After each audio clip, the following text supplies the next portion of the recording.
No, we said we were going. No. Alright, cool, just sitting at it. Hey. Well, there by myself. You could come up this way and go in the cafe. Right, so you want to stay. Well, I've got to edit. Yeah, but you want to stay.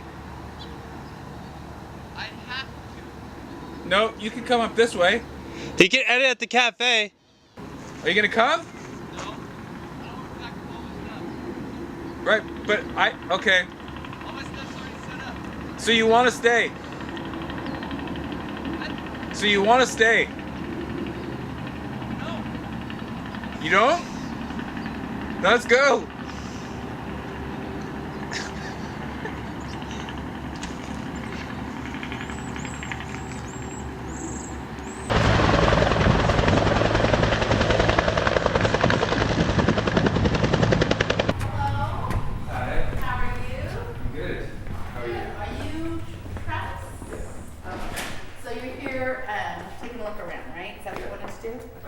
I'm Bernadette. Okay, nice to meet you. Nice to meet you too. These are my brothers Nathan and Adam. Oh, hello. Welcome to the center. And this is Heather. Hello. Welcome. So, husband, how has your marching been? It's been good. Eventful, right? With all the fires. Yeah, that's really kind of messed up things It's a little really bit. crazy. But Just changed, and this, of course, is the 1965 delayed grape strike. What we have is the delayed grape strike was basically the Filipino workers were the ones who went on strike first, and they were the ones who asked Caesar to join them. Caesar actually went back and spoke to the union and said, these workers want us to join. They weren't sure what the outcome was going to be because they were fairly new. But I believe they started September the 8th, and then on the 16th, they agreed to join the Filipino workers, but on the conditions that at that time everybody was segregated. But at that time, their conditions were we were going to be one. So we were going to eat together, we were going to live together, we were going to do everything together. That was the whole part of, and of course it was going to be in a non-violent way. And they would put on acts. So they had a teatro where they would sing, a group that would sing and a group that would perform and basically make fun of the growers and the police officers. Yes. Mm-hmm. So every night they would have something.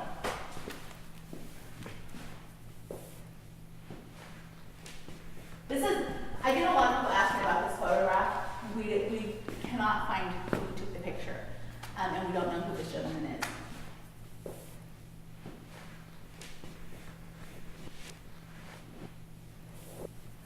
This, of course, is Caesar's office. this was This is his actual office. But in his office, a short-handled hoe sits always in view. A constant reminder of who he is fighting for and why. So I don't know if you're familiar with Caesar at all as far as his reading. He read on just about on everything. He went to school up until the 8th grade. Everything else was self-taught. So he read from gardening to yoga to how to make sushi, just about everything. So all those books there, he actually did read. This picture here is Walter Reuther. And then, of course, he was one of the first Filipinos to walk out on strike. And then, of course, Caesar joined. And it turns out that I went to school with his daughter and I had no idea. And so when did you get involved? I was always involved by my other granddaughters. Yeah. Oh. Yeah. Oh. But working here for about 7 years. Okay. And then, of course, these 5 little pillars here that represent the martyrs who passed away on the strikes. How were they killed? Murdered. Really? Yes. What did you say? They were murdered. Beaten, shot at, yes. And those were all like on the picket lines. And of course, this is the gravesite here. This is actually a cemetery. It's a 2-plot cemetery. So when my grandmother passes away, she will be buried here also. But how did he go from being a farm worker to being in the position that he was in? Like, what was the process of that? What had happened was working the farm in the fields, and he would tell his parents every night, "This is horrible. These conditions are horrible. Somebody needs to do something about it." And they were picking peas, and if you were there late, you didn't get a box. So he said, "I'm going to stay overnight, and I'm going to wait here, and we're going to get not just one box, but we're going to have 5 boxes." And sure enough, he spent the night. And the next morning they had a box. They had 5 boxes, and they were able to, pick enough. And he would always say, "This is horrible. Somebody needs to do something." And eventually he spoke up and said, "Okay, this is what we have to do." Is there you all have a position on the high-speed rail? As a center? No, I don't. I can tell you, there's a woman there. I don't know if she's there today, but I'll call before we leave. Her name is Esther. Esther has been around. I don't know. I thought she was part of our family for years, but she's been around forever. That woman is full of knowledge. She knows every person in these pictures. She knows everything about everything. So she'd be the one. If we can get a hold of her. If you have any other questions, she can tell you. And you wanted to know about the march to the first march to Sacramento? Yeah. And I was telling her I don't even know what it was. I was just on the phone talking to Robert Bustos, the Capitan of the march, the captain of the march. Oh, yeah. I was on the phone talking to him, and he was telling me that there were 3 things on why we had the march, and I don't even know what they were.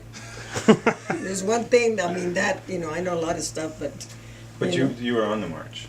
No, I wasn't on the march. No, I could never go on anywhere because I was stuck in an office. Caesar always says, "You guys have to stay in the office," because, his wife and myself. His wife was in charge of the credit union, the Farm Workers Credit Union, and I was in charge of the membership department, so somebody had to stay behind all the time. So it was me and her. Okay. We would join the march at the end of the day to wherever they stopped, but we never, until they got to Fresno, and then, we'd go and then we'd come back. But until they got to Stockton, then that's when we joined the march. How many people were on the march? There were only about 79 people in that march that actually started walking. About 79 people. That's a pretty big group to be walking on. And then, but when we got to Sacramento, there were 10,000 people on it. That joined up. That had joined up to Sacramento. Sacramento. Okay. So the end point was Sacramento. Yeah. And how long did that Sacramento. And that was when Governor Brown, Pat Brown, he was away in Las Vegas visiting with Frank Sinatra. In Palm Springs, visiting with Frank Sinatra. But you guys didn't know that. You were trying to land there when the governor was there, and he just happened to be off that he would partying. be there, but no. How many miles a day would you walk? Or did they walk? Probably from 17 to 27 miles or something, depending. Just And recently, then it too? was just redone recently with just a few people, because Okay. we wanted to get this bill Uh-huh.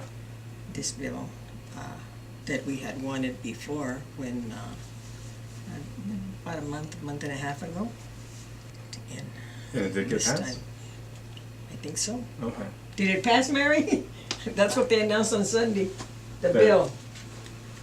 Yeah, went through the assembly yesterday, and it's gonna go to finish the Senate today, and at midnight it'll be on the governor's desk. This was, 1968, actually. And so, when this concert was held in San Jose, I was there. And that's me right there. So. Really? Let's see. And she was asking me if I knew all these people that were there, and I said, yeah, I do. And I still remember the names. Wow. And Robert Kennedy's included here too. Do you think that had Robert Kennedy lived and if he had won the presidency that things would have changed at that point? Was there a lot of hope placed on him? That's why we went to work. I went for 3 weeks to work on a Kennedy campaign in Los Angeles. Uh-huh. A lot of farm workers went to work on a campaign. So that We must have got him been in, and then he was shot. right immediately. Yeah. Yeah. I mean, I did a project that was in eastern Kentucky in Appalachia, and he had been through that area too, and sort of raised a lot of awareness about poverty in that area. And in talking to those people, they were really, crushed when he was assassinated, because all of their sort of hopes were that he was going to do something about these conditions. So it must have been a big blow. It was a big blow to us. Yeah. Dolores Huerta was right there with him, and so And so we had all these farm workers going and working on the campaign. I myself was in charge of 7 precincts who turned up a 97% vote Here in the valley? in Los Angeles. Oh, in Los In Angeles. Los Angeles. We went to Uh-huh. Los Angeles.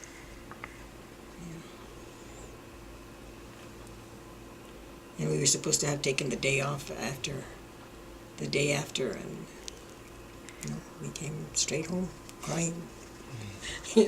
Bobby Kennedy was the first one that came when Caesar had his 25-day fast.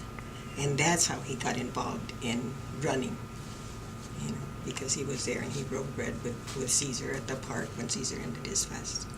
At which part? In Delano. Okay. Delano Memorial Park.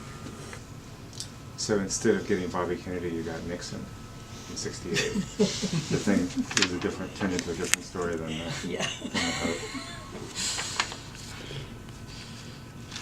And the struggles continued Yeah. for some time.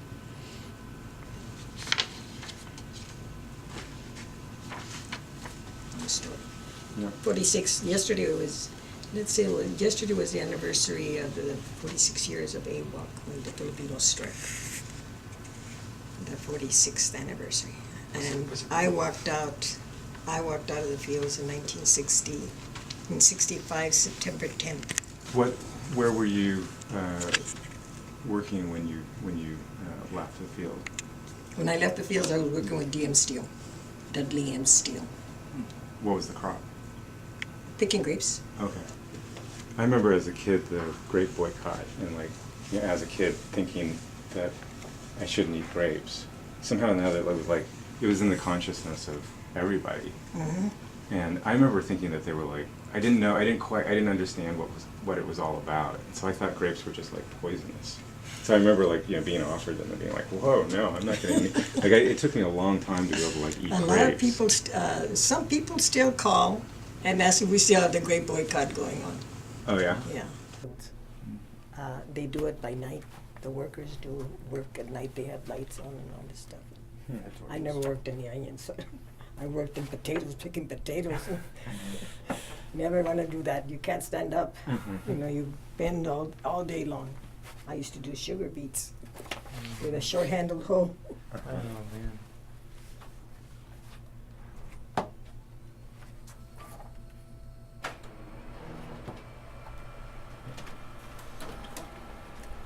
Okay, well, thanks a lot.